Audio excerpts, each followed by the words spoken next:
Good afternoon. My name is Rita Glavin, and I represent Governor Andrew Cuomo.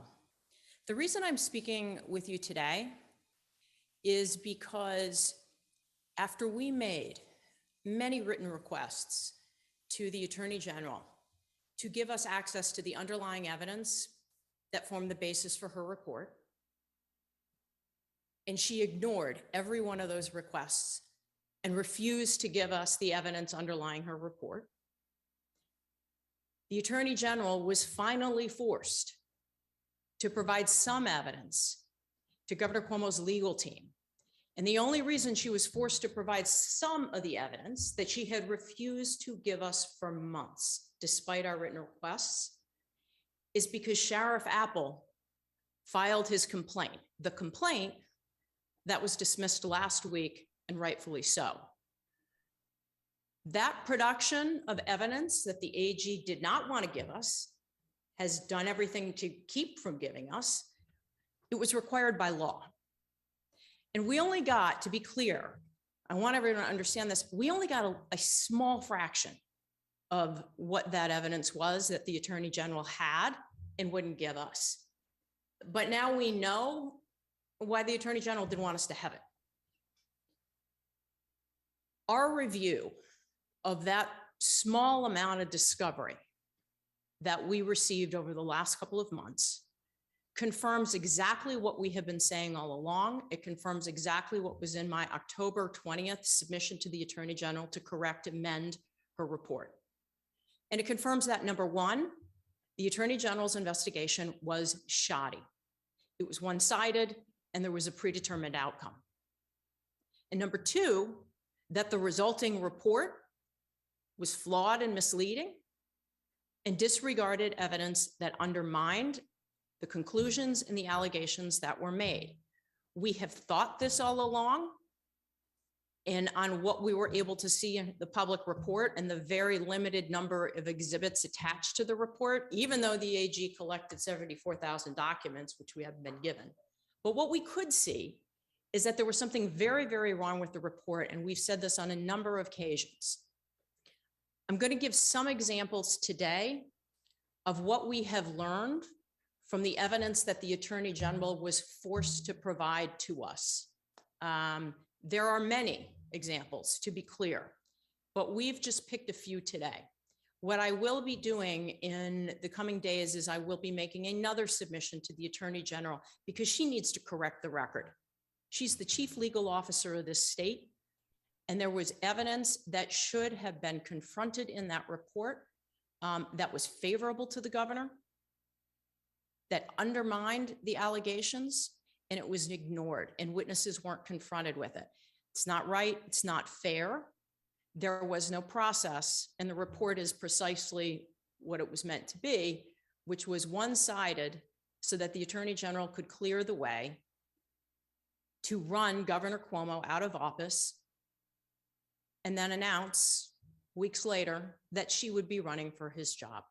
So let's start with a couple of examples. And again, these aren't the only ones, but I want to go through some of them. The first deals with information that we have learned the Attorney General had about Lindsey Boylan that bear directly not only on her credibility, but the credibility of the AG's investigation. And I want to start with this. The Attorney General in February of 2021, okay, before the referral was made, not for her to do an investigation, but to select independent reviewers, what she had told Melissa DeRosa was what she had heard, which was that Lindsey Boylan is not credible. But fast forward some months later, the AG's report found that regardless of Ms. Boylan's political or other personal motivations for making her allegations public, we find that the factual allegations she made were credible, supported by the rest of the evidence. They weren't. The report credits Ms. Boylan's claim that on a plane in 2017, the governor asked Ms. Boylan to play strip poker, okay? And they credit it on the ground that Howard Zemsky, the former head of the Empire State Development Corp., had testified that he recalled the governor making such a statement. And so because of that, the AG credited Ms. Boylan. Yet the report at the same time says that Mr. Zemsky initially didn't have the slightest inkling or memory that the governor made any such comment. But after Ms. Boylan first made this claim, okay, it was in a February 24th, 2021 Medium essay. That same day, Mr. Zemsky signed on to a public statement with 3 other chamber staffers who were on that flight, okay, with Lindsay Boylan. They're on flights with the Lindsay Boylan. And what they said publicly and released publicly is that, quote, this conversation did not happen. Okay, that is what Howard Zemsky said February 24th, 2021. But here's what the report didn't tell you. Later that same day, on February 24th, Boylan sent a threatening message to Howard Zemsky, okay? What the report put in is they said at some point after the Medium essay, Zemsky received a threatening message, a jarring message, but they didn't tell you it was the same day, okay? And they never told you what that message was. And there was no excuse for that because it goes directly to the credibility of Ms. Boylan. It goes directly to the credibility of Mr. Zemsky. We now know what Ms. Boylan sent to Mr. Zemsky. She sent to Howard Zemsky on a application, it's a phone application, and it's called Confide. That application is encrypted. When you send a message through it, it self-destructs, and the messages are screenshot proof. Using that application, Ms. Boylan said to Howard Zemsky that same day, because he was disputing her, quote, I can't wait to destroy your life, comma, your shit follower. And I presume Ms. Boylan is referring to herself and knowing something about Mr. Boylan, or knowing something about Mr. Zemsky. The Attorney General's investigators never asked Lindsay Boylan about that text. They never asked her about that text. They interviewed Howard Zemsky in July of 2021. They didn't circle back and say to Ms. Boylan, why did you have a Confide application? And why did you send him a text that was encrypted, self-destructing, and that he couldn't take a screenshot of? When you said, I can't wait to destroy your life, Ms. Boylan, what did you mean? What did you have on Howard Zemsky that you could destroy his life? Attorney General's report says none of that, and they never confronted Ms. Boylan. And then after Mr. Zemsky got that text, he changed his story.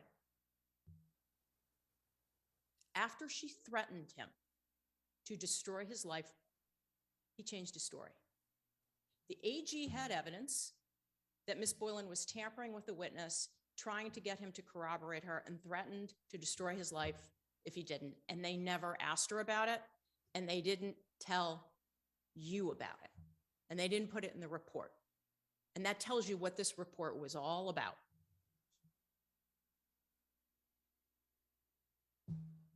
We have repeatedly asked, what was in the text? What could it be that Ms. Boylan was referring to? Well, Mr. Zemsky, what he told investigators when he was interviewed, and he was interviewed first informally in July, what he said, there was an occasion, late 2017, and that he and Ms. Boylan were, quote, more than professional. And this is when he was head of the Empire State Development Corp., and Lindsay Boylan was his chief of staff, reporting directly to him. I'm going to leave it at that, but this goes directly to the report wanting to get to the truth about the accuracy of Ms. Boylan's allegations that really are not corroborated by anyone. And then the only person that corroborates one portion of her allegation is Howard Zemsky. And Howard Zemsky did so after Miss Boylan threatened to destroy his life, and presumably a reference to an interaction they had in late 2017. There were other threats, okay, that the Attorney General's office did not confront Miss Boylan about. After Miss Boylan released her article in February of 2021, Miss Boylan texted a witness, and I'm not using the witness's name simply for the fact that this was an informal interview, but Letitia James, the Attorney General, has this interview and she knows about this. This particular witness was a very good friend of Lindsay Boylan. They had worked together in the chamber and they considered the friendship close. Miss Boylan wanted a favor from her. Should it be low commitment, but it would be big for Miss Boylan. After witness one, it was just an hour after she hadn't responded. Miss Boylan sent her another text. I asked you for something that doesn't require you anything. If you don't respond, we are not friends. And after witness one still didn't respond, Miss Boylan texted, quote, I hope your lack of courage was worth it. You had a friend in me for life, but now you don't, bitch. Good luck.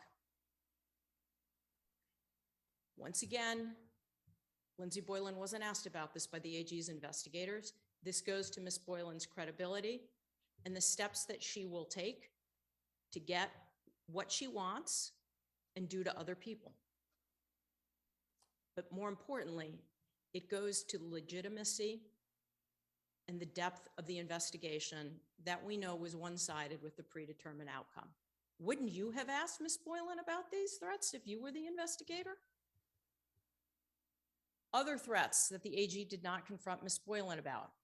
And so you are aware, Miss Boylan's testimony that was publicly released has 7 pages that the Attorney General redacted.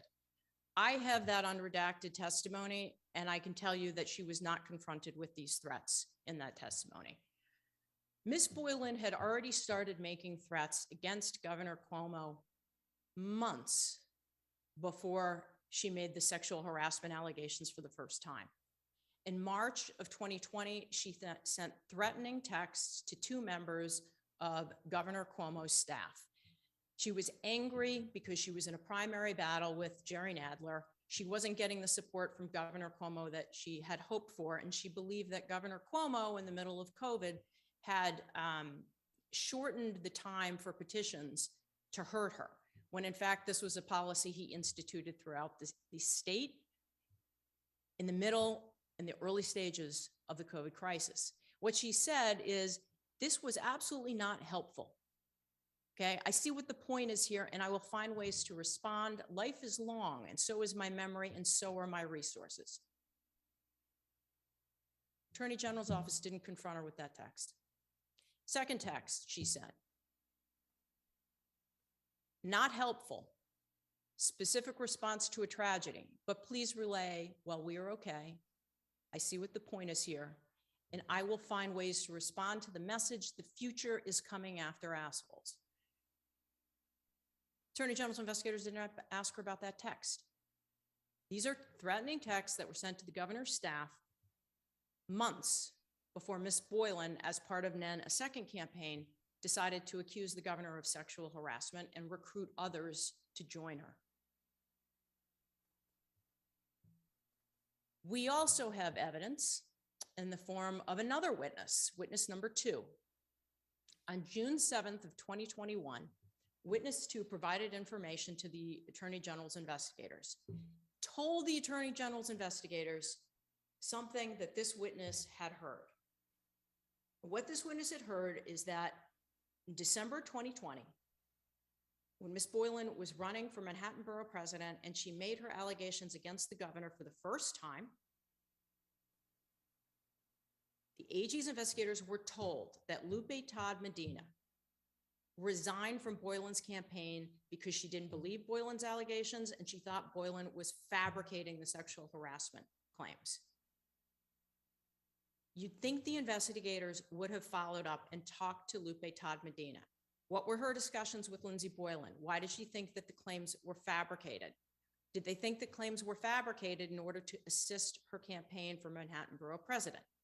We have seen no evidence that the Attorney General followed up on that information. It goes directly to Ms. Boylan's credibility.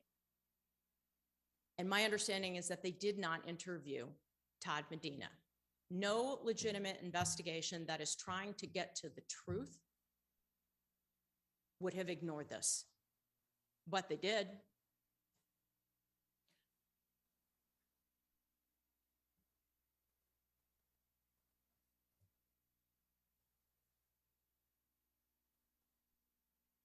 One other aspect, and I've talked about this before, is that after they learned, the AG investigators learned about Lupe Todd Medina quitting Ms. Boylan's campaign, the investigators also were given evidence that Ms. Boylan had talked about her campaign strategy with her campaign consultant, Trip Yang. Okay, she talked about her allegations that she was making against the governor in the context of her campaign and the strategy. And in real time, Trip Yang was telling this to the Attorney General's Chief of Staff, Ibrahim Khan. And we have seen no evidence that the AG interviewed Trip Yang about what his conversations were with Lindsey Boylan, about what was being discussed in the campaign, or any evidence that the Attorney General's investigators interviewed her Chief of Staff about what she was told. All of this goes to credibility of the investigation. Who would not want to dig deeper and ask these questions? And that would be because it was an investigation that wasn't meant to be a fulsome and fair investigation that scrutinized all evidence. I'm going to give you another example. At different points in the report, the investigators talk about other witnesses that found or believed some complainants. But what they don't, and what they omitted, and we now know based on the evidence that the Attorney General was forced to turn over to us, evidence that she had refused to date to give us, is that there were a number of witnesses that talked about Lindsey Boylan's lack of credibility and her historical lack of credibility. There was witness number 3 who was informally interviewed. And what witness number 3 said is that she did not find Ms. Boylan credible because she had worked with her. And Ms. Boylan once lied to the senior staff. The witness caught her in a lie. And as a result of that and her experience with Ms. Boylan, she didn't believe Ms. Boylan's allegations. There was witness number 4, who also worked in the chamber and said that most of the chamber staffers questioned Ms. Boylan's motive, that she did not have a good reputation, and that the view was that she was looking for attention when she made these allegations because of her political ambitions. None of this is meaningfully addressed in the report, and Ms. Boylan is not confronted about these incidents when she was questioned. Witness number 5, another witness who was informally interviewed. There's not a transcript, but in that interview memo, she said she doubted the credibility of Ms. Boylan's allegations because in the time she worked with Ms. Boylan, found her to be difficult, irrational, irresponsible, vacant, and quick to lay blame on others for her mistakes. Danny Lever, you do have the transcript because that is one of the transcripts the Attorney General chose to release, and she testified that Ms. Boylan had real credibility issues based on Ms. Lever's experience with her. That wasn't included in the report. Another witness, witness number 6, was informally interviewed. We have that memo. She also told investigators that she had caught Ms. Boylan in a lie. Why wasn't Ms. Boylan confronted about this when it goes to her credibility of what she's saying about the governor? And Rich Azzopardi, whose transcript was released, testified that after Ms. Boylan left the executive chamber, that she was one of only 2 people who, when they left the chamber, they changed all the senior staff codes on their phones. because they didn't want her to have access to her because of concerns about her. With all of these witnesses having these things to say about Ms. Boylan, why didn't the investigators ask Ms. Boylan about them? And the fact of the matter is, the Attorney General, who herself in February questioned the credibility of Ms. Boylan, was going to accept anything and everything Ms. Boylan said at face value, irregardless of her threats.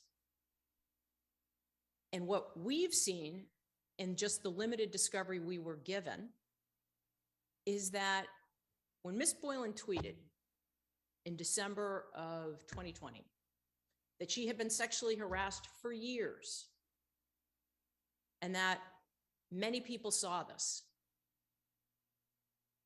from our review of the interview memos, that wasn't true. And it was not an accurate statement. And the investigators didn't push Ms. Boylan on this issue. Let's go to a second example of evidence that we learned about that was not included in the Attorney General's report, and the Attorney General didn't follow up on it. Charlotte Bennett. What the Attorney General said is that we found the level of detail and consistency in Ms. Bennett's account, her demeanor, and the circumstances of her allegations to be credible. The Washington Post had an opinion piece, an op-ed, in the last few days. And it asked the question about where the media was and why they ignored an allegation by Charlotte Bennett. Charlotte Bennett, when she was at Hamilton College, made an allegation with 3 others of sexual misconduct against a male student. He was kicked off of campus, couldn't participate in graduation as a result of the allegations that Charlotte made with these 3 other women. That individual sued Hamilton College, and in the lawsuit alleged that Miss Boylan, okay, who is Sally Smith in that lawsuit, quote, knowing it was false and knowing there was evidence of the falsity, made the claim against him. And after that male student was kicked off campus and couldn't graduate, Miss Boylan withdrew her complaint against him. And the lawsuit also talks about that there was a recording, and it was a recording that Miss Boylan made in which she said that the John Doe, this male student, didn't sexually assault her. We know now through discovery that the Attorney General was well aware of this Hamilton College lawsuit and Miss Boylan's claim that she withdrew, and that the man that she made this complaint against said that she made it falsely, knowing it was falsely, and to get together with these other women. And we know that because there was a January 7th, 2021 interview, and the AG investigators asked that witness about his knowledge of Miss Bennett's lawsuit and the allegation she had made. The AG was on notice. Why didn't the AG ask Miss Bennett about those allegations? Why did she ask about a lawsuit that claimed Bennett made those allegations knowing there was evidence of the falsity, and why she withdrew the allegations? This is relevant, particularly because of the lens through which Charlotte Bennett viewed her interactions with the governor and how she described them one way in the summer of 2021.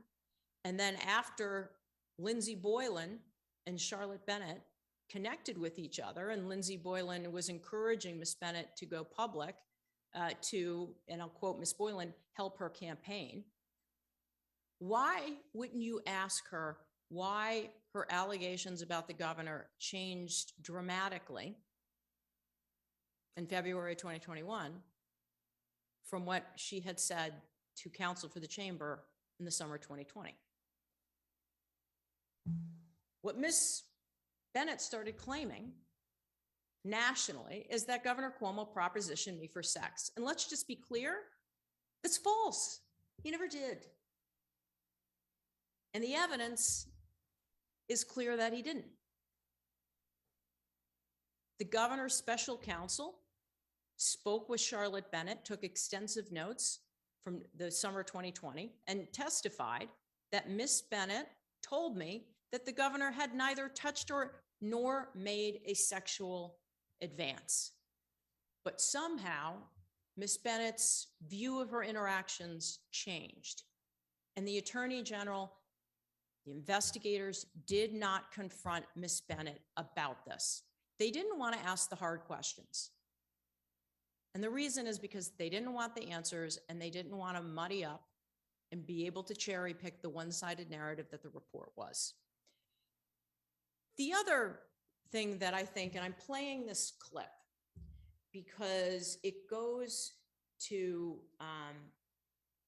what Miss Bennett perceived to be sexual harassment. Because I think watching this clip is quite compelling because the governor never sexually harassed Charlotte Bennett. But this is what Miss Bennett said in her testimony about when she decided that the governor was sexually harassing her. He went out of his way to comment on my hair, and this was in the fall of 2019. And this one hit me. I mean, all of these isolated incidents, like I felt like, brush them under the rug, but this was very clear to me. And this was a moment in which I was like, that's sexual harassment. And I like very, very, very well understood what was happening in the moment, but he showed up for the day. Meanwhile, I'm a mess because I'm working 2 jobs. I'm exhausted. I threw my hair into a bun in the morning, and when he's arriving, I say hello. And usually he'll say hello, and he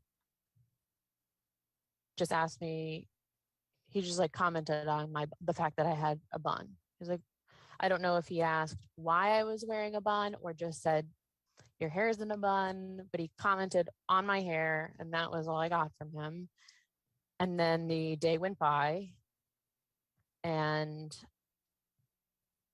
I didn't see or talk to him until he was leaving for the day, and I said goodbye, and he stops, turns around, walks towards me, walks like behind my cubicle and is standing over me, and I'm sitting in my swivel chair, and he asked me why I put my hair in a bun today. And I was not prepared for that interaction, but I was stewing on the fact that he had previously commented on my bun. So at that point, I was like, it was like messy, or like I kind of made an excuse, and then he was like, and I was like, wait, you don't like it? Kind of not looking for his approval, but like a what's wrong with my bun sort of attitude. Like, and I was like a little saltier than I would usually act, because I was just like actually very angry. And he's like, no. And then he starts like kind of leaving again. I was like, oh, you don't like my bun?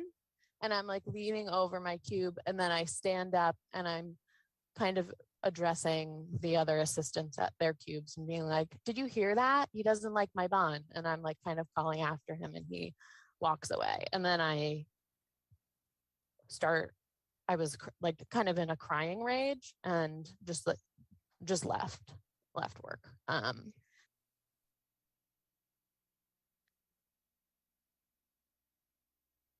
That interaction is not sexual harassment.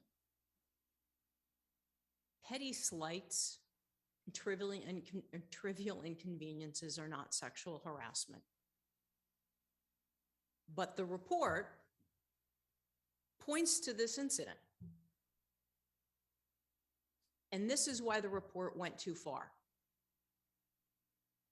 They blew up what was an innocent interaction between the two of them. And Ms. Boylan is in a rage of anger about it.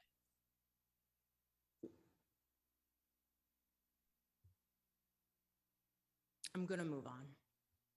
He, There were text messages, okay? So this is what Ms. Boylan testified. And what she testified about, she also had some texts, okay? She was texting with a friend. She talks about, I will literally talk, give me $300,000 now, okay? The investigators asked her about this, but not in any strong probing way. $300,000 now. She was not asked or questioned about it in the manner in which you've now seen the governor's video testimony. They went after him, okay? There wasn't a lot of follow-up. They accepted her answers as true. And what she says about the Bunn comment is, I spent too long dealing with abusive a-holes. The governor has no idea what kind of web he has stepped into. LMAO. The Attorney General's investigators did not push on this. And there was also a text, we don't have the quote here, but it will be in my submission, where Ms. Bennett indicated that the governor just thought he was being funny. That interaction is not sexual harassment. And the question is, what was Ms. Bennett referring to when she said the governor has walked into a web with her? Again, it has to be more than petty slights or trivial inconveniences. And the report did not analyze each of the allegations, okay? Found sexual harassment, but didn't go through them allegation by allegation. And the reason they didn't do it is because most of what is in that report, most of the allegations made by the 11 complainants, even if you assume they were true, weren't sexual harassment. You might not like them. You might think they could be improper and you wouldn't like in the workplace, but it's not sexual harassment. Want to go to another example. And this is important because, you know, there has been much written about the dismissal of the complaint filed by the Albany sheriff against the governor. And it dealt with Brittany Camiso. And you have heard me talk about in the past the many different versions and dates Ms. Camiso had gotten or had testified about. I'm just going to briefly go through those because what the Albany County Sheriff said is he now determined, despite everything Ms. Camiso had said before, that the date that the governor apparently assaulted Ms. Camiso by groping her breast was on December 7th. I'm going to walk you through December 7th so you understand why that case had to be dismissed, okay? Because there's no way Brittany Camiso wouldn't have remembered it happened on December 7th if it happened. So the first time Ms. Camiso gives a date is on March 9th of 2021. It was a Tuesday, okay? Ms. Camiso, for the first time on March 6th, after being out at a party with friends, goes into a bathroom and alleges for the first time that the governor, grabbed her breast, all right? She then, a couple days later, tells her best friend in the world, okay, she had never told this before, Alyssa McGrath. They work together. They speak several times a day. They have been best friends since the 9th grade, and this was in the report, or this was in the transcripts. She said, Ms. McGrath said, Camiso said on March 9th to her that this happened in November 2020 around 1 p.m., okay? 3 days later, Ms. Camiso's attorney brought her to be interviewed by the AG's investigators. It was an informal interview. We now, because the Attorney General was forced to give us that interview memo, we now have that memo, okay? And all the AG publicly released was her formal transcript. Well, what Ms. Camiso said the very first time she was asked about this is that it happened on November 19th of 2020. November 19 of 2020 is what she said. Ms. Camiso then gives a series of interviews to the Albany Times-Union. Okay, Brendan Lyons was her reporter of choice. And what she tells the Albany Times-Union, albeit anonymously, is that this happened on a weekday in late November. Then Ms. Camiso testifies under oath. That's the transcript that you were released, made public by the AG. And in that interview, she testifies under oath that this occurred around November, that it occurred in November 2020, but she couldn't recall the exact date. Then she said, but she assumed it was November 16th. And the reason is because two things happened on that day that struck her. One was she was asked to photograph the governor's driver's license. And that was the same day that she claims that the governor assaulted her by forcibly grabbing her breast. Okay. Well, the picture that was stamped in her iPhone was November 16th. And Ms. Camiso said, and that happened the same day that the governor groped me. And that's why the Attorney General's report said November 16th, because it was Ms. Camiso that said both these events happened that same day. And I have the photo, and this is the date. So the report says this happens on November 16th. And then after we do a presentation to explain that no way, shape, or form could this have happened on the 16th, because what Brittany Camiso had told the Albany Times-Union happened is that she was only at the mansion for a short time. It was to assist on something with the governor's iPhone. And what we were able to see from the emails on November 16th, which I might add, the Attorney General's investigators didn't get. Again, this goes to the process, the integrity of that investigation, and the reliability of the investigation in that report. They didn't get the emails that Ms. Camiso sent that day on November 16th, and it showed that she was there with a number of other staffers. She was there to work on a speech. She was there for a number of hours, and then she left. Bore no resemblance to the story she told the Albany Times-Union. After we came out and publicly said that, there's another article in the Times-Union, Brendan Lyons. And now it's that she thought the incident occurred on a work day later that month, possibly around November 25th.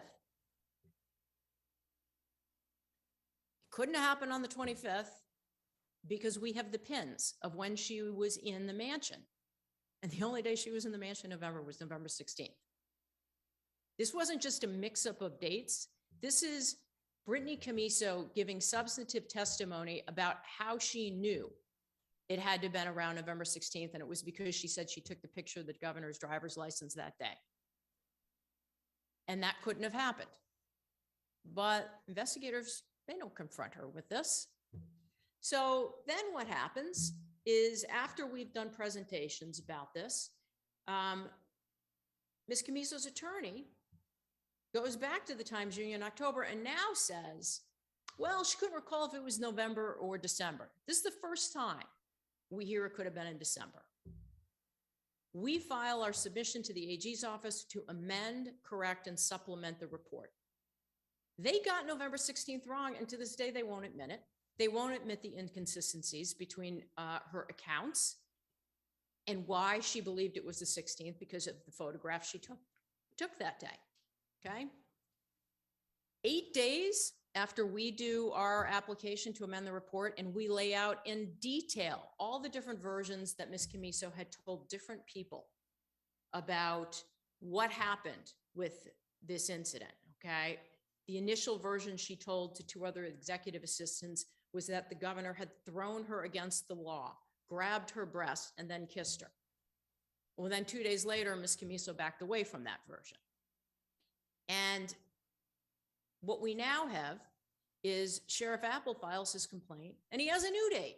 He says it's December 7th, 2020, and that was the criminal misdemeanor brought against the governor. But Sheriff Apple didn't do his homework. So we know the Attorney General's investigators didn't do their homework, because there's no way that if this happened on December 7th of 2020, Miss Camiso would not have remembered it, okay? And here's why. And also, there's no way that the governor on December 7th would have groped Miss Camiso. And I'll tell you why. Between October and December of 2020, the presidential election was going on. There was increasing speculation that Governor Cuomo was one of the people under consideration by the incoming president, Joe Biden, to be Attorney General. There was an article that was published about it, October 11th, okay? Now, it's important to view the context of Brittany's allegation in two ways because of the timing of two things going on. One is the governor knows that his name is out there as someone who could be in Biden's cabinet. But secondly, what's going on with with Lindsey Boylan at that time. So November of 2020, Lindsey Boylan announces her candidacy for Manhattan Borough President. The executive chamber, of course, was aware of this, and they're particularly aware of this because she had sent them threatening texts back in March, which I talked about before, and that the AG never confronted her about. On Sunday, December 5th, Lindsey Boylan makes her first tweet about the governor, okay? That is Saturday, December 5th.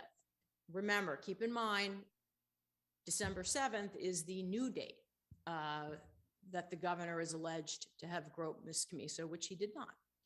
So that's Saturday. Ms. Boylan tweets. She says, most toxic work or team environment working for Governor Cuomo. So she is starting to attack the governor and the work environment, Ms. Boylan is. And senior staffers were aware of this. The very next day was the governor's birthday. He spent the day with his daughters. But what also happens the next day on Sunday is that Fox News now has a story. Cuomo's office, a toxic work environment, people deathly afraid of him, former aide says. That's Lindsey Boylan. Monday morning, December 7th, this is the day that Ms. Camiso has now ultimately decided was the day that she was supposedly assaulted. Monday, December 7th, in the morning, the New York Post at 9:13 a.m. publishes another story. Governor Cuomo's office was most toxic work environment.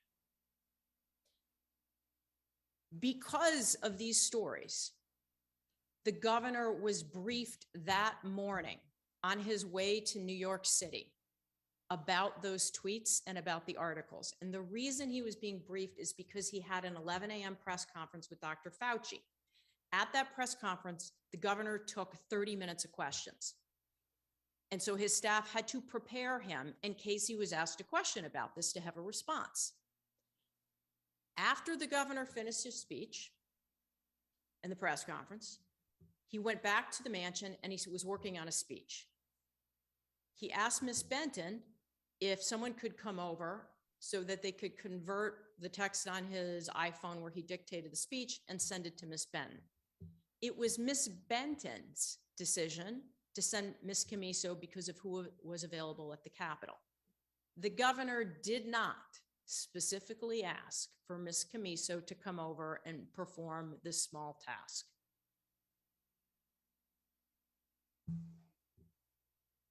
What Sheriff Apple and now Ms. Camiso would have you believe is that on that day, December 7th, after there had been two news stories about Lindsey Boylan claiming toxic work environment in the chamber, on December 7th, the governor is aware that there is speculation that he may be in Joe Biden's cabinet. That afternoon, after he does a speech, he's going to grope Brittany Camiso's breast in his second floor office, the office that was formerly Mario Cuomo's office. There's no way that he would have done that. No way. And there's no way that Brittany Camiso wouldn't have forgotten that it was that day. No way. And here's why. The very next morning, Brittany Camiso gets into the office because we now have texts because the Attorney General was forced to turn them over to us. Here's what happens the next morning. Now, this is the day after, hours after Ms. Boylan claims that she was purportedly sexually assaulted by the governor. Miss Kennedy, one of the other executive assistants, says, yo, will you send me a link to what she's talking about? She's obviously referring to discussion within the executive chamber on the second floor about these New York Post articles and Lindsey Boylan's tweets. And Ms. Camiso that morning says, I'm trying to find it. And then she sends the link to that New York Post article. Ms. Camiso wasn't asked about this by the AG investigators, but you would be thinking that Ms. Camiso, knowing what Lindsey Boylan had said, is thinking, oh my God, Lindsey Boylan is talking about a toxic work environment. I was just sexually assaulted 12 hours ago. There's no way that she would not have remembered this, even by going through her own texts. Friday, December 11th, Lindsey Boylan tweets again, Joe Biden, if you make this man Attorney General, some women like me will be bringing the receipts. We do not need a sexual harasser and abuser as the law of the land. Okay, this is now December 11th. This is a very much discussed situation within the governor's executive chamber. Brittany Camiso is not thinking, oh my God, I was sexually assaulted 4 days ago. It's not believable that she would not have remembered this. And the reason it's not believable is because the interaction she had with Governor Cuomo on December 7th was unremarkable. But it gets more problematic for Ms. Camiso. Sunday morning on December 13th, Lindsey Boylan, early in the morning, begins a series of tweets. She says, yes, Governor Cuomo sexually harassed me for years. Many saw it and watched. I couldn't anticipate what to expect. Would I be grilled on my work, which was good, or harassed about my looks, or would it be both in the same conversation? This was the way for years. So now we have Lindsey Boylan, 6 days after Brittany Camiso claims that she was assaulted on December 7th, making these tweets in the morning. Brittany Camiso that Sunday was working at the Capitol overtime. And she was at the Capitol in the executive chamber offices with Melissa DeRosa and Rich Azzopardi. And Brittany Camiso is in her testimony talking about this. And one of the reasons she talks about what she was doing that day in her testimony, this is December 13th, now 6 days after she claims the governor assaulted her, is that she knew she was going to take what happened to the governor to her grave. And she was afraid to bring it up because she saw what the staff did about releasing these memos on Lindsey Boylan, because Lindsey Boylan had made a false narrative publicly about the circumstances in which she left the chamber. She had said things like, I was forced to sign an agreement when I left. I wouldn't. That she could opt out, and she did, and she was privileged. So that morning, on December 13th, 3 memos were released. Brittany Camiso was there. Brittany Camiso testified that morning that she was the one who brought the personnel documents to Mr. Rosa and Ms. Azzopardi from Beth Garvey's office. And that day, Rich Azzopardi was asking her, does anyone have whiteout? And Ms. Camiso is the one that provided the whiteout to Rich Azzopardi. And she's not thinking, would anyone believe that Ms. Camiso would not have been thinking in her mind and not have it seared, oh my God, I was just assaulted 6 days ago by the governor and they're having me do this and that's why I'm afraid to talk? No. And that's why she never suggested that this happened in December, because nothing remarkable happened with the governor and Ms. Camiso on December 7th.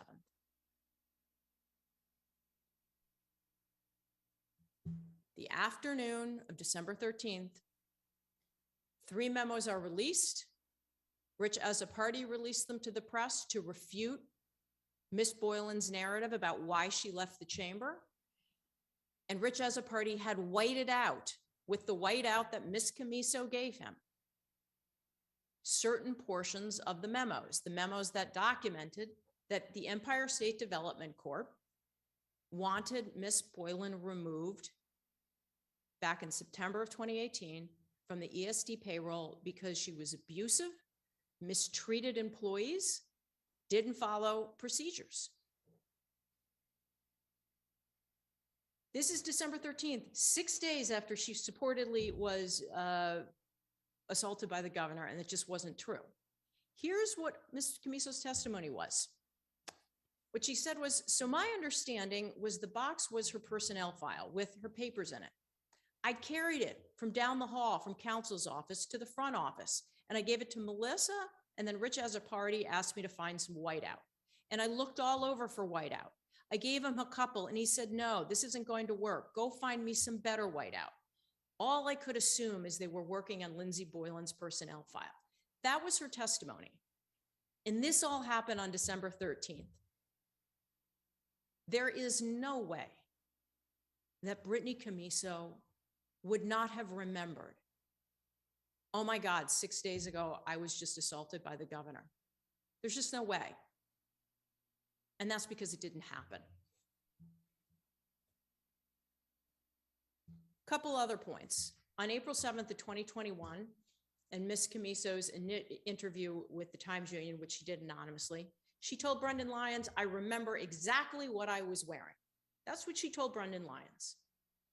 And now that we've had a chance to look at her transcript, that wasn't true.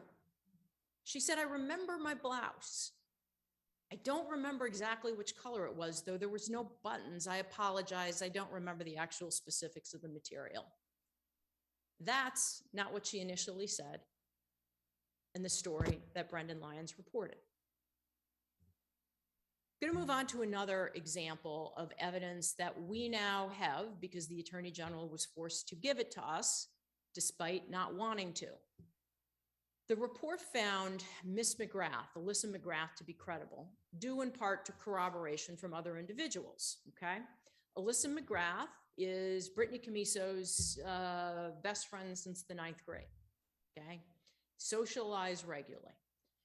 What Ms. McGrath testified, and she also gave her own interview to the New York Times in March of 2021, talking about how the governor treated her and her discomfort.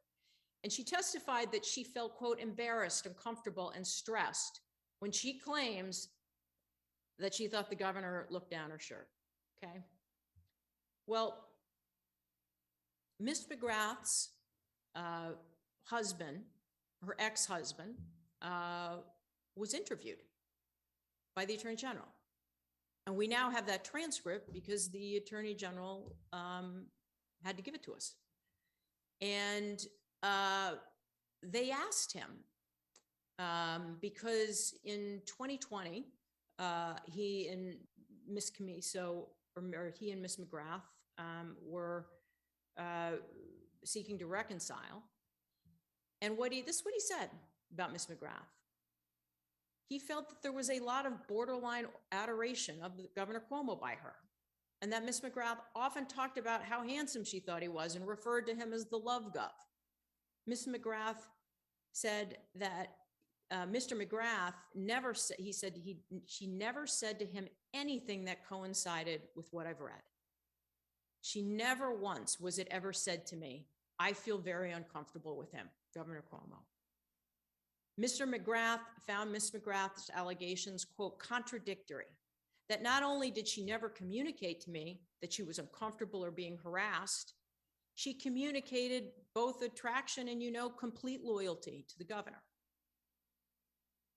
He also testified that she kept accolades, including a photo of herself, Ms. Camiso, and the governor on a pin board next to her bed.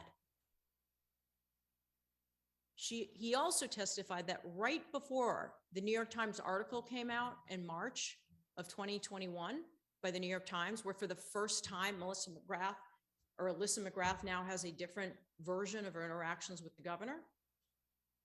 She called them and she said, there's going to be something in the paper, and I just need you to kind of have my back on this. And this was kind of, I had to do it to keep my job.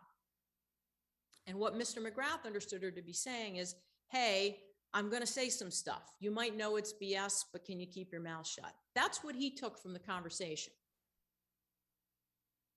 They never asked Ms. McGrath about this. Why not? I'm going to give you another example about Ms. McGrath.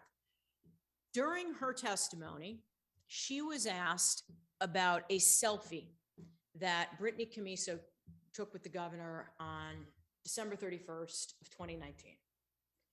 And what Brittany Camiso said is that the governor asked her to take the selfie. And what the governor said was, I did not ask her. I did not ask for a selfie. She asked me for a selfie. And then she said she wanted to send it to Alyssa McGrath because it would make her so jealous.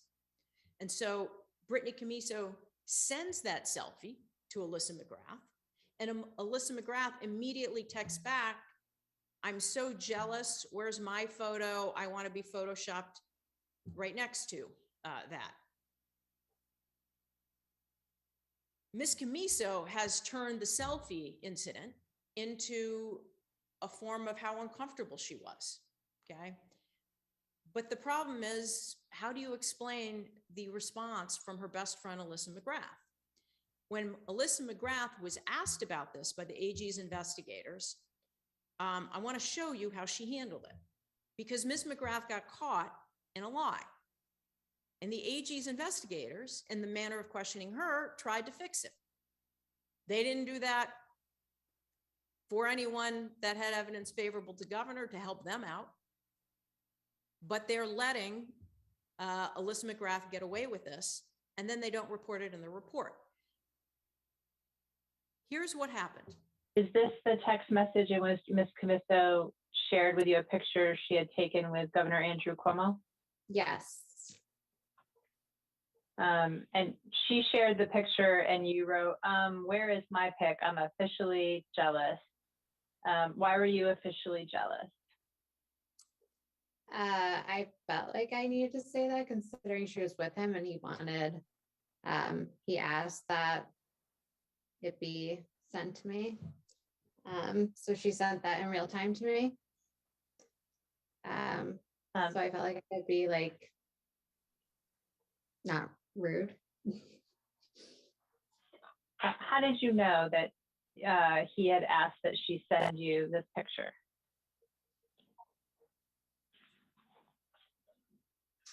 I knew after the fact when she called me. And so you wrote the I'm officially jealous before that. Sorry, go ahead. Yes, yeah, yep. So recognizing that she told you after the fact that he had asked her to send it, do you remember why you said I'm officially jealous? Just because she had a picture with him. I just wrote that in response to her thing. Like, I knew she was with him. So that's just like how we talk. Were you actually jealous of Ms. Camiso being alone with the governor?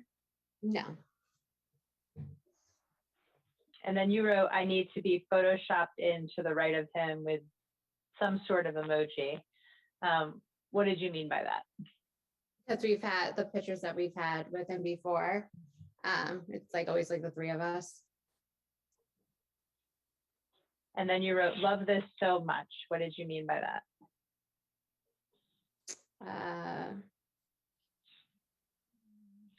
Like great picture kind of thing.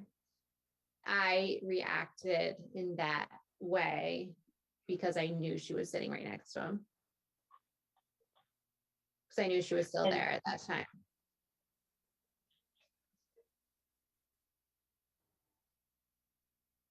So, and also before there's any criticism, because you see that the video jumps, the video was collapsed to remove pauses. But you can look at Alyssa McGrath's full video because the AG released it. But what happens here is that Alyssa McGrath gets sent the photo.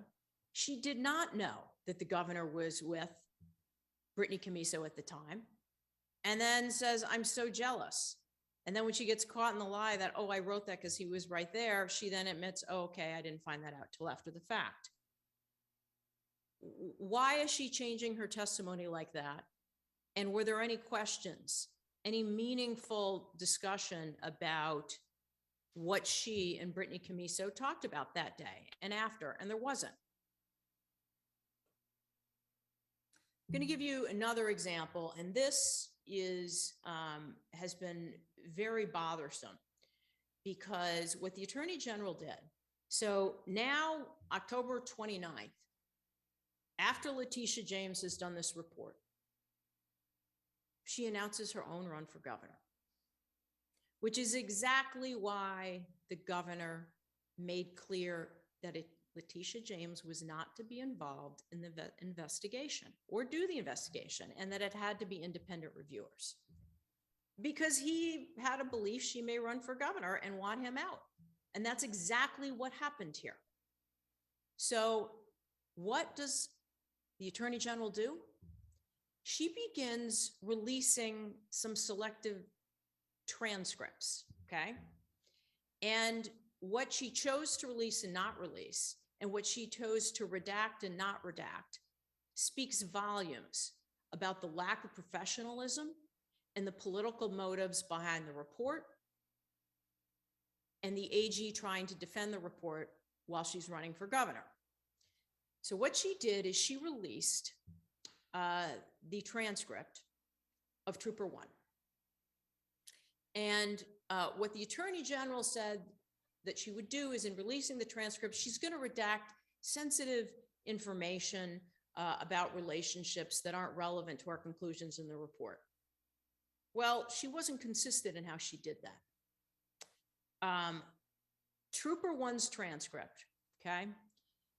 They did not redact this. They put this out there.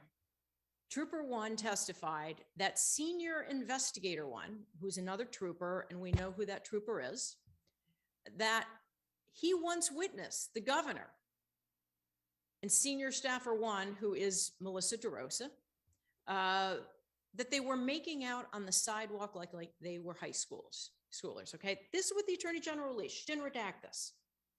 And then, of course, what happens the next day? We all know the New York Post loves this type of stuff. And they write a story about this, even though this was a hearsay allegation, okay? They write a story about this.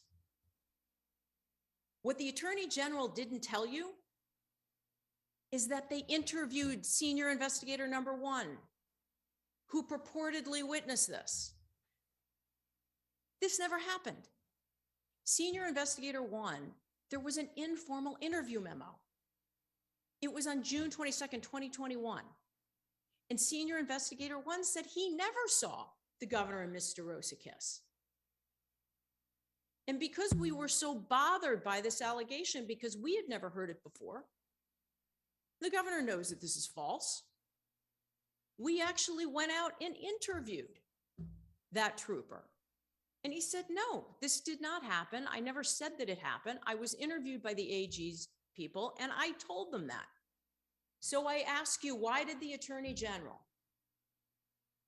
release a transcript citing a hearsay allegation that Trooper 1 had heard, and then not tell you that she went and followed up on it and learned that it was false, and the senior investigator didn't see it?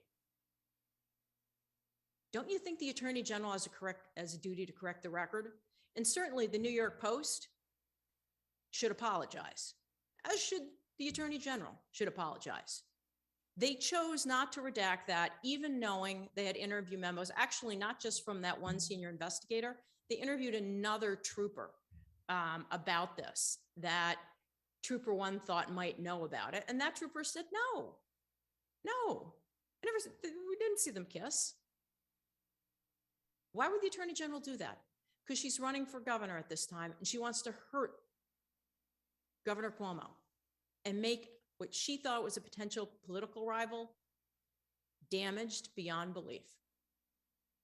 Her behavior in releasing these transcripts is consistent with her behavior and how she investigated the case, wrote the report, and wanted to hide the evidence that didn't support her and her conclusions. I'm going to give you another example. While choosing not to redact Trooper One's hearsay claim that a senior investigator trooper claimed that the governor and Melissa DeRosa were kissing, and they weren't, what the AG did redact is 7 pages from Lindsay Boylan's testimony that was publicly released. We have the unredacted transcript now because it was turned over to us. And what we can tell you in those 7 pages is that were redacted is that there were statements, testimony by Miss Boylan, that were contradictory with what Howard Zemsky told the Attorney General's investigators on July 8th of 2021, where he discussed some interactions he had with Miss Boylan. Why was that redacted? But you don't redact Trooper One's hearsay allegation. This was done because the AG wanted to have information that supported her narrative, that she had determined she was going to do from day one, bolster the credibility of the allegations of the report findings, and to inflict maximum damage on the governor. And she did. And she got exactly what she wanted. She wanted to clear the way for her to run for governor. And so the question is, and I will say again, this is not everything. I'm giving you a few examples because the story needs to be told. I've been frustrated because my requests to the Attorney General have been ignored. And the requests that I've made about amending and correcting the report, I make them as serious requests as a lawyer with a client that wasn't treated fairly, a lawyer with a client who wasn't given access to evidence, yet a 150-page report is written, and then everybody assumes it's true without having read it for hours. And let me add this, the New York State Assembly had access to the AG's evidence. And I, for the life of me, don't understand why they were not as bothered, at least with what I'm seeing, in this small fraction of what we got, particularly as it pertained to credibility issues relating to Brittany Camiso, Lindsay Boylan, and Charlotte Bennett. Nobody wanted to ask the hard questions here. One, because they wanted Governor Cuomo gone. And I think 2, nobody wants to ask hard questions in these types of cases. You can't start a case by saying you believe all women. You can't if you're a lawyer. What you can say is everybody has a right to come forward, men, women, and they have a right to have their allegations scrutinized, evidence collected, and then you make a determination. That's how our process works. But what is the governor to do now? I wish we had had all of this. I wish the Attorney General would give me everything. She won't. But I wish we had had all this when the governor was making his submission to the Assembly. I wish we had all this and that the governor had had this when he's making decisions about his own future back in August. But we didn't. And the reason we didn't is because the Attorney General wanted him gone. This report, it has to be revised. It has to be redone because it was so biased and unreliable. There were too many material errors, omissions, and unresolved issues. I implore the Attorney General to do the right thing. Appoint truly independent investigators to do the review, correct this report, and use all of the evidence, even the evidence that hurts. Talk about the weaknesses in the case and in your conclusions and other evidence that doesn't support it. That's what these types of independent reports are supposed to do. and have reviewers that the AG and everyone else can view as independent with no bias walking in. This is what has to be done. It's the right thing to do, because I can tell you this, I was a federal prosecutor for 12 years. If this had been a criminal case, okay, and an investigation like this was done, and charges got brought, and I was not given access to all of this evidence, evidence that undermined the allegations, evidence that was favorable to the governor, not only would I be subject to sanctions by the court, but it would be what we call prosecutorial misconduct. And I may very well have ended up with an investigation of me by the Office of Professional Responsibility. There's no doubt in my mind that this investigation was done in a way to very quickly confirm a rush to judgment, to get all politicians put in a corner where they were going to ask for his resignation without having read the report or having been given access to underlying evidence. I would be in a lot of trouble if I were a prosecutor, because this would be prosecutorial misconduct. And I probably wouldn't have kept my job with the Justice Department if I kept evidence and didn't address these issues and didn't make them available to the defense. So I'm imploring the Attorney General to think about this carefully.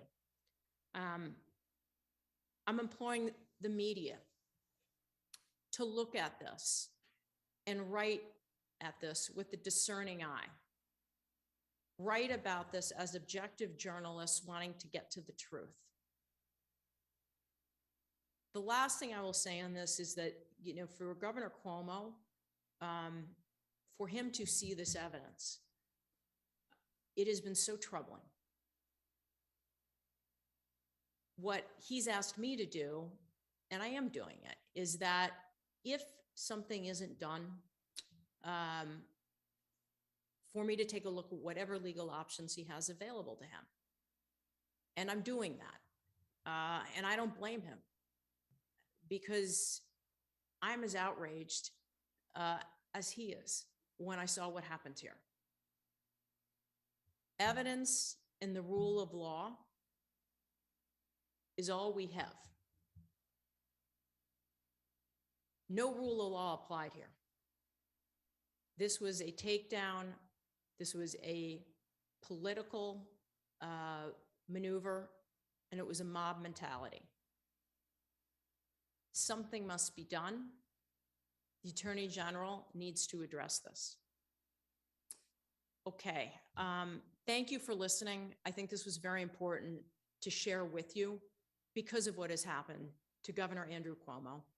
And I am available to take questions. And I actually, the first question I want to take, because the last time I did this, and I was not aware of this, and I apologize to everybody, I don't pick who asks the questions. It's, you know, done by somebody else. But I was criticized because I did not take questions from any of the women. And so therefore I am starting with, I'm going to start with a female journalist, Bernadette Hogan. If you're listening, first question.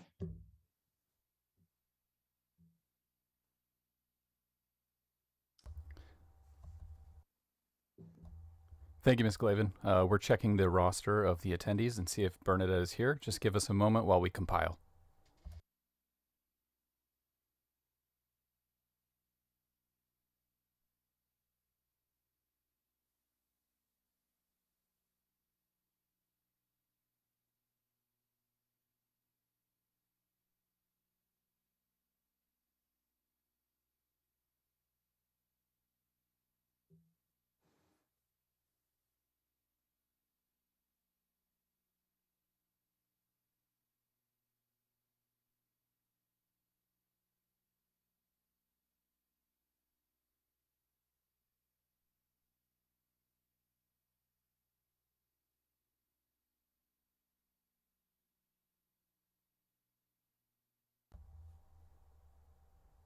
We apologize, Ms. Glavin. Bernadette is not here at the moment.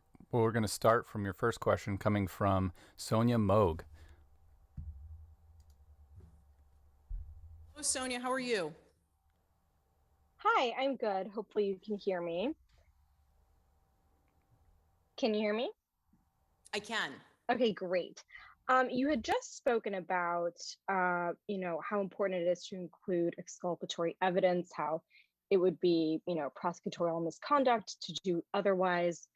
I'm remembering a case that I believe you oversaw involving Ted Stevens and how that Yep. a report came out accusing, you and the team that you were overseeing of doing just that. So can you talk to me about that discrepancy there? Yeah, there's no discrepancy there. What happened in that particular case is that the trial team, and I was not on the trial team, not only suppressed exculpatory evidence. It wasn't just in that case. They had done it in 2 prior cases that were also reversed. And I had no involvement in the discovery, the production of the discovery, or in the withholding of that exculpatory evidence. So it's important for me to correct the record on that, because it's simply not true. And there was no finding that I ever withheld exculpatory evidence. The case was actually supervised by the chief of the public integrity section at that time, Bill Welsh. He supervised the first and the second trial that preceded the Stevens trial. In both those cases, exculpatory evidence by the trial team wasn't turned over, and they were reversed. And then the third trial was the Ted Stevens trial, and they had suppressed similar exculpatory evidence based on discovery practices that had been established in the prior 2 trials. So I'm with you. That case should have been reversed, but I most certainly did not hide exculpatory evidence. There were no sanctions to me whatsoever about that, and I was not investigated for withholding exculpatory evidence. And actually, there was an email in that case from one of the line prosecutors who was in all 3 cases, noting that I was not being involved in the discovery process. Next question. But that is something, I've heard some people say that, and it's just simply not true. I didn't withhold exculpatory evidence in any way, shape, or form. Thank you, Ms. Glavin. Your next question is from Ann Thompson from NBC. Hi, Ms. Thompson. Hi, Ms. Glavin. The 3 district attorneys who declined to bring criminal charges against the former governor all found his accusers to be credible. Are you suggesting that, including Brittany Camiso, are you suggesting that these district attorneys are part of some larger conspiracy? I mean, how do you justify? They looked at the evidence, they found them to be credible. How does that meet what you're saying today? Yeah, sure. With respect to the district attorney in Westchester County, and I actually know Ms. Roker, we were colleagues in the U.S. Attorney's Office together. What she was talking about were a kiss on the cheek that the governor gave at a public event to a woman. And there's a picture of it. I believe that woman's credible too. The governor kissed her on the cheek. It's not sexual harassment. It's not a crime. That's why she didn't bring the case. And the same was true with respect to, it was the governor had asked Trooper 1, he had seen her one day, hadn't seen her in a while, said, can I give you a kiss on the cheek? She said, yes, he kissed her. I don't dispute that happened. So yeah, I believe them to be credible. We don't challenge the credibility, and I want to make this clear. We keep hearing about 11 complainants. The governor hasn't challenged the credibility of a number of them. What they are alleging simply doesn't rise to the level of sexual harassment. There are a couple of them, like I think there's one, this was Virginia Limiatis, described an interaction with the governor. There were actually photos from that event that did not in any way, shape, or form match up with what she said happened. And the Attorney General didn't include those in the report. And she also did not show those photos to the governor. With respect to the district attorney, I think it was in Nassau County. Again, was another incident where she's saying, I believe this, but what the particular incident was is I don't think we disputed that it happened. It just wasn't sexual harassment or a crime. With respect to, David Suarez, what I would say is this. He said that they found her credible, but he also said that based on his review of all of the evidence, they could not secure a conviction. And I do not believe Brittany Camiso to be credible for a number of reasons, a lot of which I've talked about today. And what it came down to is the reality that a jury wouldn't have found her credible. Otherwise, you could bring that case. I am surprised, though. I mean, one thing that I have not seen before, and I do think it has something to do with the sensitivity of people who are elected officials not wanting to be on the wrong side of any claims that deal with sexual harassment. And I question, cases are closed every single day by prosecutors. When I was a prosecutor, we would shut down cases, but we didn't go out there and say, oh yeah, but we believe them, but we're shutting down the case. I question why it's being done and why these particular cases are being handled differently. Because the media, I mean, I've been watching the interviews that were done with some of these women, and the media didn't want to ask them hard questions. And the media, when they had information that contradicted, they didn't push. And I think there is a real, this is like the third rail. If an accusation is made, you don't want to be accused of attacking a victim. You don't want to be accused of victim blaming. So then what are you supposed to do? It's, you keep hearing, I believe all women. And what I think the right thing to do is, because I think we're in a really sensitive time here. And I think the right thing to do is, of course, people should come forward. And it's not just women that should be able to come forward. It should be men.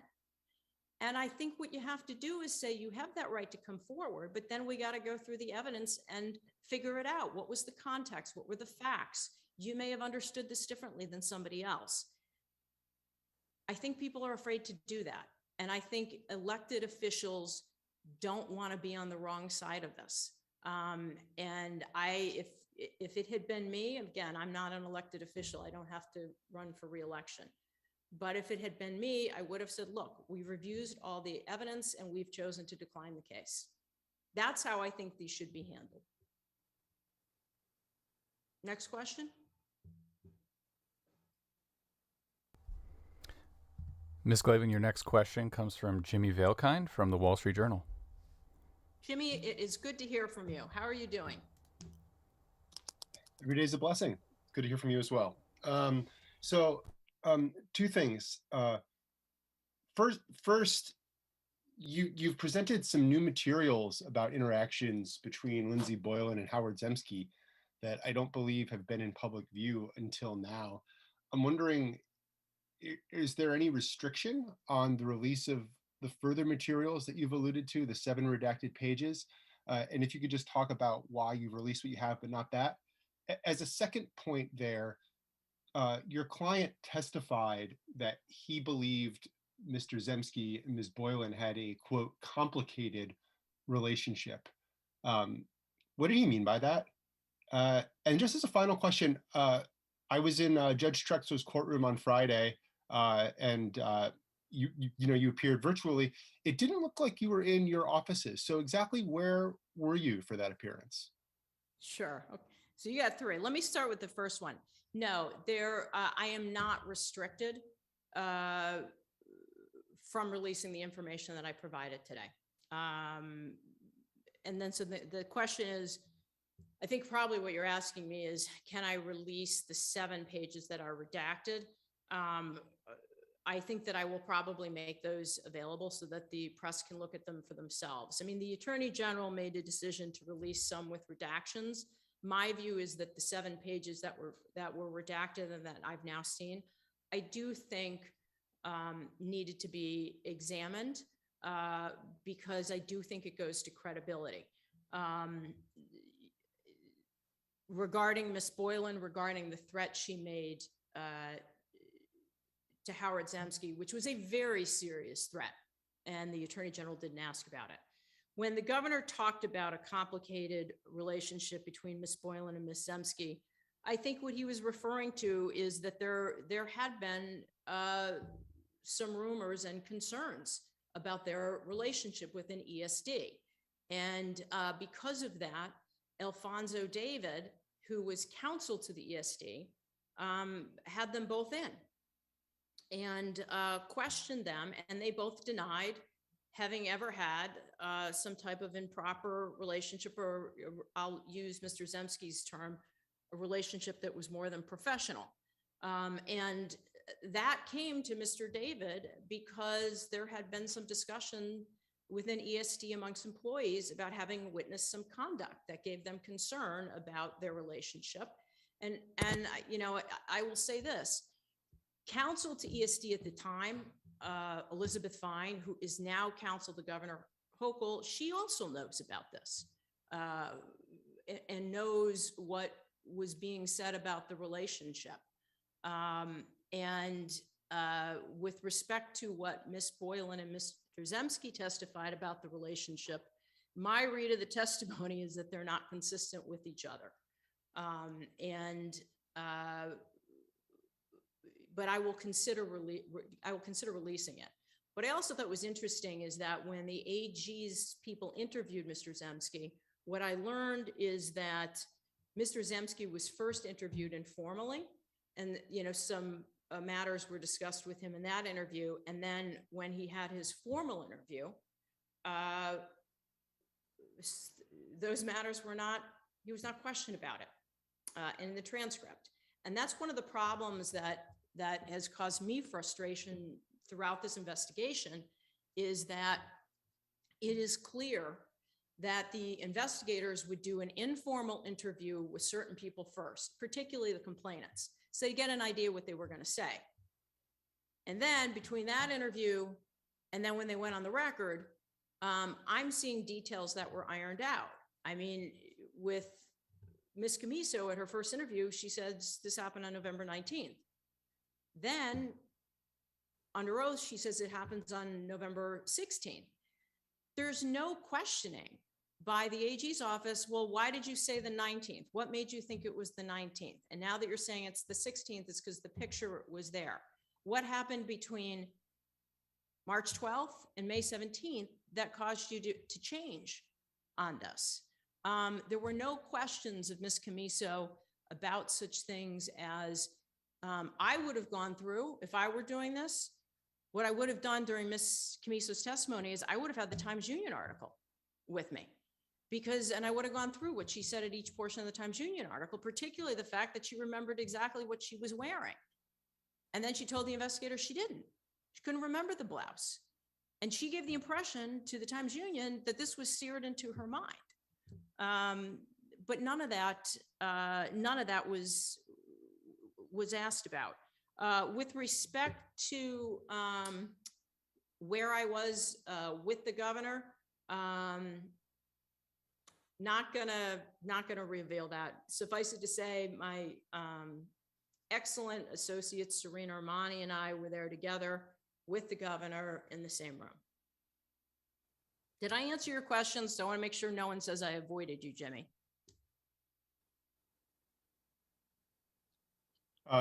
Yes, I'm fine. Thank you. Okay. Next question. Ms. Glavin, your next question comes from Mike Gormley from Newsday.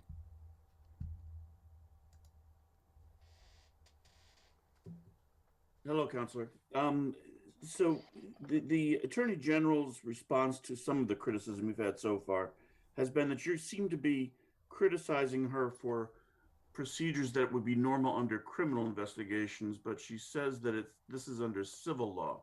Are you still saying that under civil law that these problems exist? And then as a follow-up to that, what exactly could the Attorney General be subject to if your concerns are proven? Okay, so let me take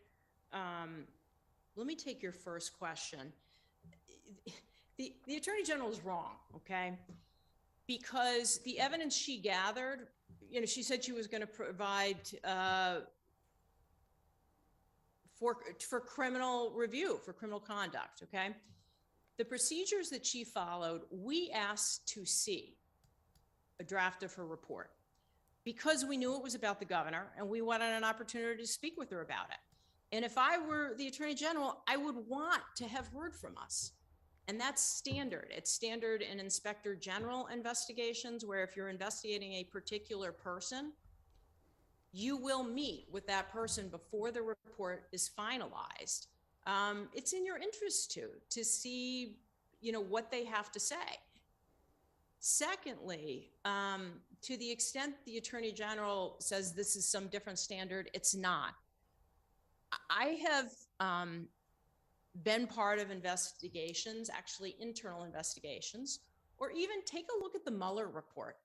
But when you have an investigation of sexual harassment claims, reports that I have seen in my practice and that I know from talking to other lawyers is this is what you do. You take the allegations and you scrutinize them. And the manner of questioning, okay, is going to cover, as painful as it is, that the people who are making allegations have to be asked hard questions, okay? And they have to be confronted with text messages like, how could you not go back to Lindsay Boylan and say, why did you use a Confide app to send an encrypted message that was self-destructive and could not, you couldn't get a screenshot of it? Why would you not ask her that? So there were several irregularities in this. Number one, they did not confront complainants with evidence that goes to motive, goes to their credibility, and push back on them. You can see it in the interviews. I think if you look at the Lindsay Boylan interview, it should speak volumes. Compare the Lindsay Boylan interview to the Melissa DeRosa interview. They were allowing, breaks whenever they wanted, okay, for the complainants. And then you see at different points during Melissa DeRosa's interview where they're telling her she can't take a break, particularly at emotional parts. So that's one area, is that certain witnesses that the AG didn't like and tended to go at, they treated differently. Secondly, we should have gotten a draft of the report. It would have been helpful to discuss the report. It could have been done on a council-to-council basis. I was surprised that they didn't want to do that. Third, the report should have talked about what the weaknesses were. This person is saying X, Y, and Z. You should lay out, if you want a credible report, the information that tended to take away from the credibility. You also have to include in the report, did she have a constitutional duty under, Brady versus Maryland that prosecutors have to include exculpatory evidence? No. But did she have a professional duty to the people of the state of New York as the chief legal officer to include it? I would have. If I were the Attorney General, I would have said to the investigators, you're going to lay it all out. I also understand that the Attorney General, and I've heard this, rushed to the report. She wanted it done in 6 months. She can refute me on this, but I have heard that we didn't have enough time.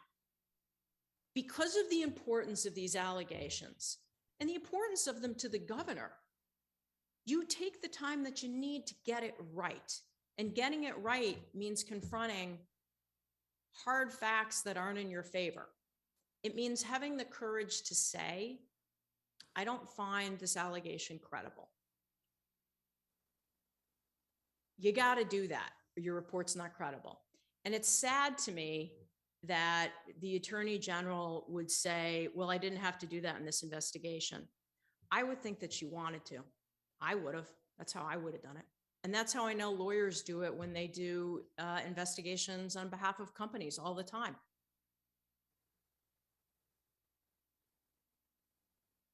Did I leave out? I think you may have had a second question and I can't remember it, sir.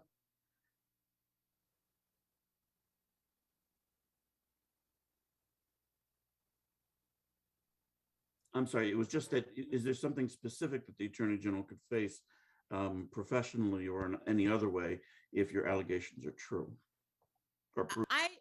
I'm taking a look at, I'm actually looking at it now. What I'm asking the Attorney General to do is to do the right thing. I honestly feel that this investigation should be redone from top to bottom with truly independent investigators. And the other thing is Letitia James has said publicly on a number of occasions that she was involved in this, that this was her investigation, that she assessed the credibility of all of these witnesses. And that's not what she was supposed to have done. The referral to her, and the governor and she discussed this, the referral to her was not for her to investigate. It was for truly independent lawyers to do it because she had an inherent conflict, which is that she wouldn't disavow that she was running for governor. And then, of course, that's exactly what she did. And that the press conference that she gave on August 3rd, I've said it before, I'll say it again. I've never seen anything so prejudicial in my entire career. She led the world to believe that the governor had sexually harassed 11 women. And then when you go through the report, that's not what it said at all. They didn't even assess it against the 11 women. And if I were doing the report, that's what I would have done. So what can the governor do? The governor and I are spending some time talking about it, but I have heard comments and that they really stick in my craw, which are that the governor needs to move on. Nobody who has gone through a process, knows that false accusations were made against them, can ever move on. I'm a criminal defense lawyer. I represent lots of clients. I represent clients that I know were innocent and took guilty pleas. I know from my colleagues of innocent people that have been convicted. You can never move on, and you shouldn't. He has a right to defend himself. And what happened to him over the last 12 months is that everybody, I'm, in the media attacking him. Lindsey Boylan tweeted that Andrew Cuomo was the rape culture king. Come on. And I know that the AG investigators didn't ask her about that. Governor Cuomo is not the rape culture king. You might not like how he ran or how the chamber operated, but that doesn't make him a sexual harasser, or as Brittany Camiso told the Times Union last week, a serial sex abuser. He can't move on, he won't move on until the right thing happens. I'll take one more question. Ms. Glavin, your next question comes from Eric Wemple from the Washington Post. Mr. Wemple, how are you today?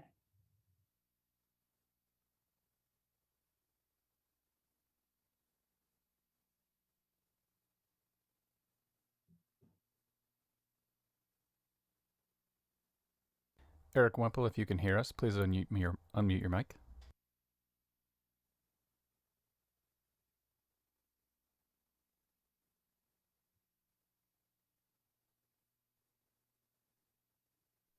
Hello. Hi. Hi. Yes, I'm fine. Sorry, it took me a while to unmute. So you have been, you're obviously the primary target of your criticism is the AG. The secondary one is the media. From my inference based on your presentation, of course, Mr. Wemple, I'm having a little difficulty hearing you. Okay. It's almost as though you're in a tunnel. Okay. Can you hear me better now? Yes, thank you, sir. Okay. So as I understand your presentation, the primary target of your criticism is the AG, and the secondary one is the media. Of course, the Attorney General's office has powers and tools of investigation that the media never has had nor ever will have.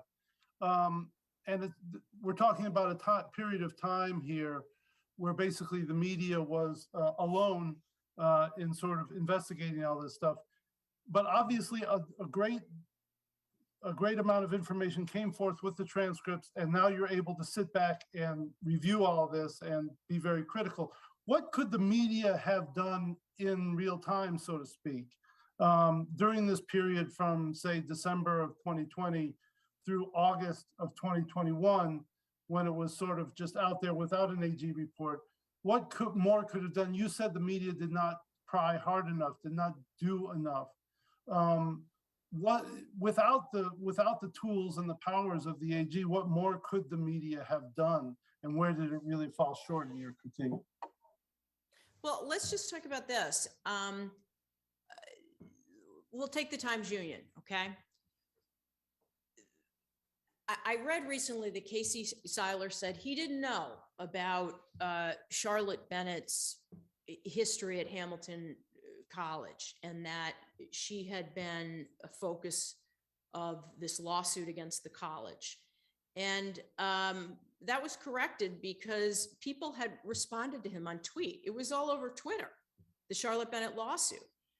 And Charlotte Bennett was interviewed. She was first interviewed by Norah O'Donnell in CBS. Anybody worth their salt would have gone out there, I think, and taken a look at what her past was. There was articles about her in the Hamilton newspapers. She tweeted. One tweet she had, which I find just, I don't think anyone could believe this. She did a tweet in 2019 saying that when she told the president of Hamilton College that her story of sexual assault, she said the president of Hamilton College laughed in her face. Now, all I can say to you is someone could have reached out to Hamilton College and say, do you really believe that the president of Hamilton College would have laughed in the face of a student telling her story of sexual assault? I don't believe that for a second, okay? But no one raised that. The lawsuit, a number of people were talking about that lawsuit in the early part of 2020. And nobody in the media followed up on it. You pointed out in your article, but I think people should have talked about that. And it was also Miss Bennett's, while she was at Hamilton, she had made sexual misconduct allegations against two separate male students at the school. And the second one resulted in this lawsuit where Hamilton College settled for money. They didn't want it to go forward. And that was easily, someone could easily found that, and they didn't. With respect to Lindsey Boylan, I think if you go through the tweets, what reporters could have done is talk to people that worked in the chamber, former people that worked in the chamber, and ask them, what was your experience with her? Or called out some of the tweets that were over the top and said, what's going on here? Why didn't anyone reach out to the people who were working in Lindsey Boylan's campaign to find out what the campaign was saying about this? Internally, what the staffers were saying. People could have reached out. There was an article that Lupe Todd Medina quit. Did anyone reach out and question Lupe Todd Medina? When it came to Brittany Camiso, I found it very discouraging, the coverage by the Times-Union, for this reason. I think that they went out on a limb and they published this anonymous interview on April 7th with her. And because they now own that story, the Times-Union isn't going to look at the facts critically. And I'm going to give you two examples about this because there have been recent articles in the Times-Union by Brendan Lyons, and I'm disappointed in him. The first is, well, I heard him on talk radio last week. He was on talk radio in the Capital District. I happened to hear it when I was taking my dog to the vet in Latham. And of course, I almost drove off the road because what Brendan Lyons was saying is that, well, Ms. Camiso has said, this is always November, December. Well, Brendan Lyon knows from all of his interviews with her between April and August that she consistently told him it was November. And now he's buying along with the narrative that, oh, it's December. Yeah, well, that's because Brian Primo had to change it after we pointed out there's no way that could have happened. And now we also know that on December, the 7th date, there's no way Brittany Camiso would ever have forgotten that she'd been sexually assaulted 6 days before she's asked to get white out the memos.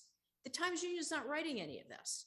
And when the Times Union characterized my motion to dismiss the case against Governor Cuomo, the Times Union characterized it as me just talking about problems with Brittany Camiso's dates. No, that wasn't it. It was issues. There was new evidence that we had that was substantive that undermined the story.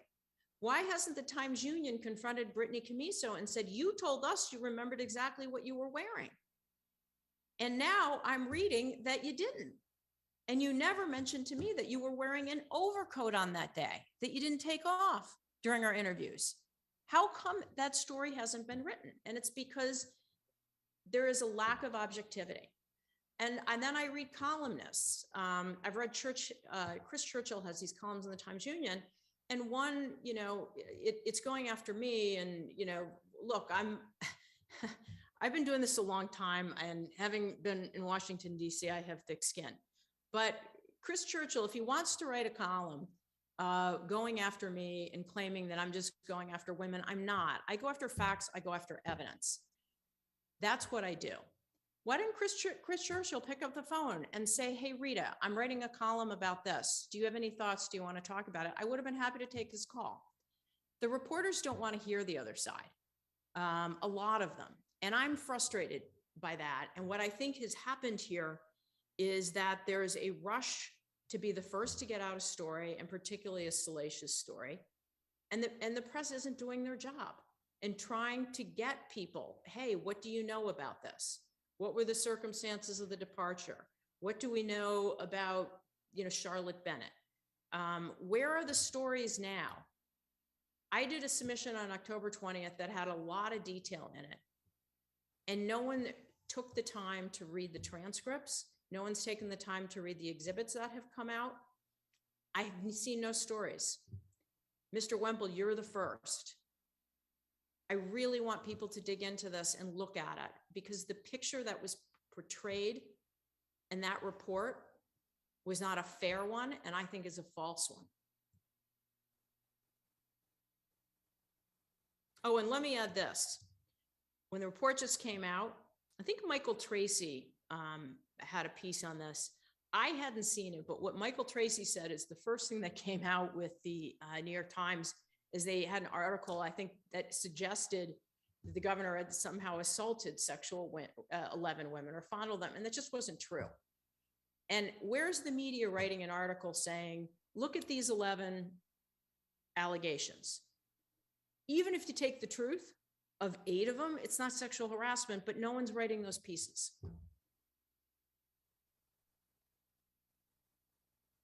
I hope you do now. Okay, next question.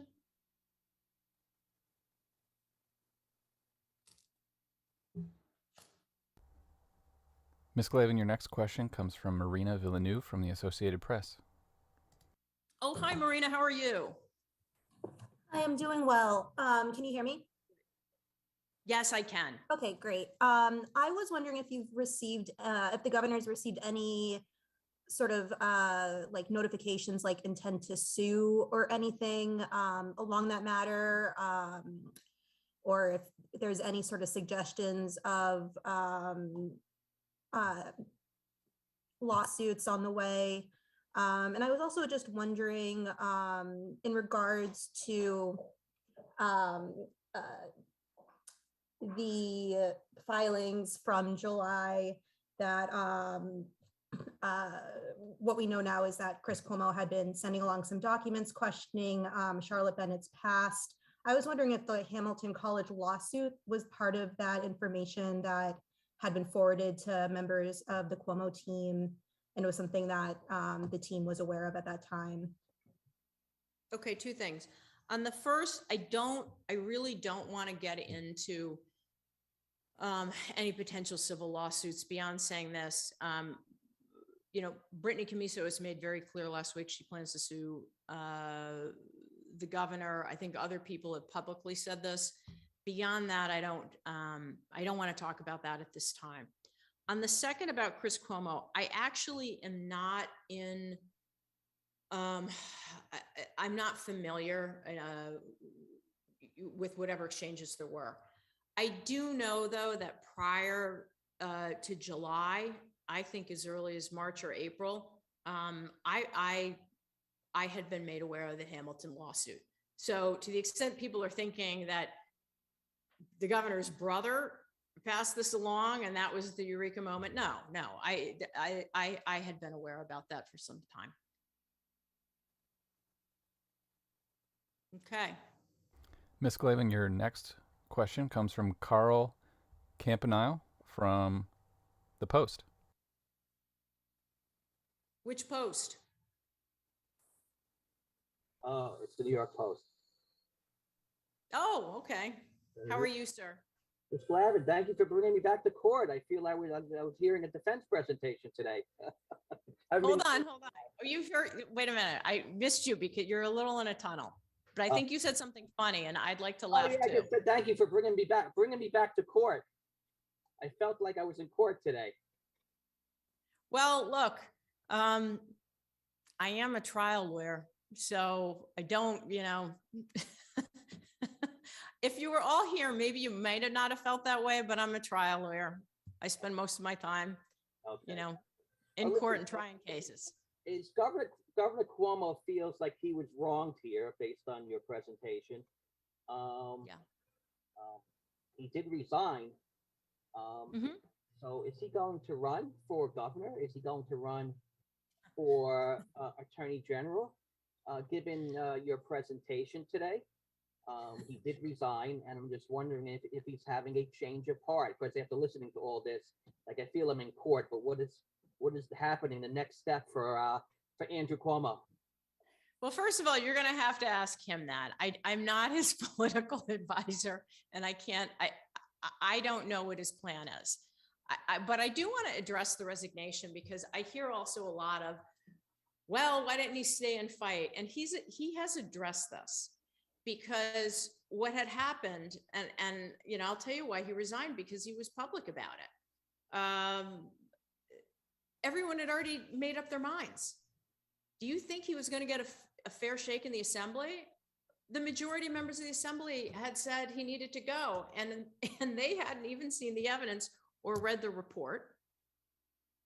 Just about the entire New York congressional delegation, without having, I think, read the report, seen the evidence, or known another side of this, said he had to go.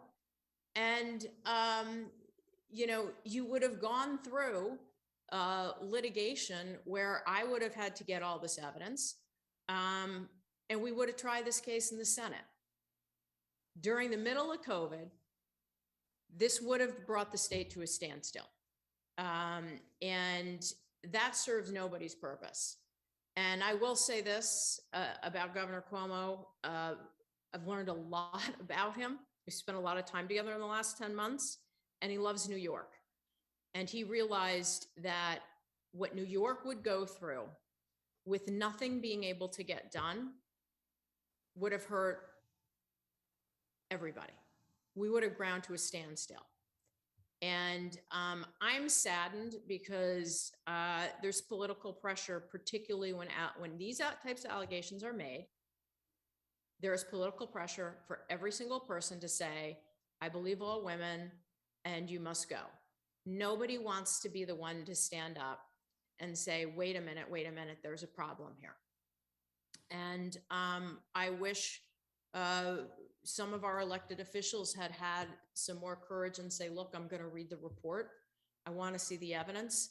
And I'd like to hear the other side. But that isn't what happened. And that is what the Attorney General's press conference and her 3-page executive summary was intended to do, was to force the hand of every elected official to get on the bandwagon without anybody saying, pause, this just came out, I want to scrutinize the report. Because now, as I've scrutinized the report, it's shoddy and it doesn't hold muster. But the Attorney General was very effective at moving quickly and giving a prejudicial press conference that would force the outcome that she wanted.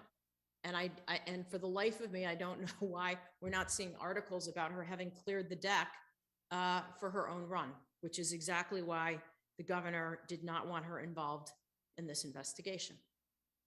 Okay. Everybody, it's been long. Thank you for coming. Thank you for your questions. They're very good. And I will be submitting something. It's going to take me some time to get it together, so bear with me.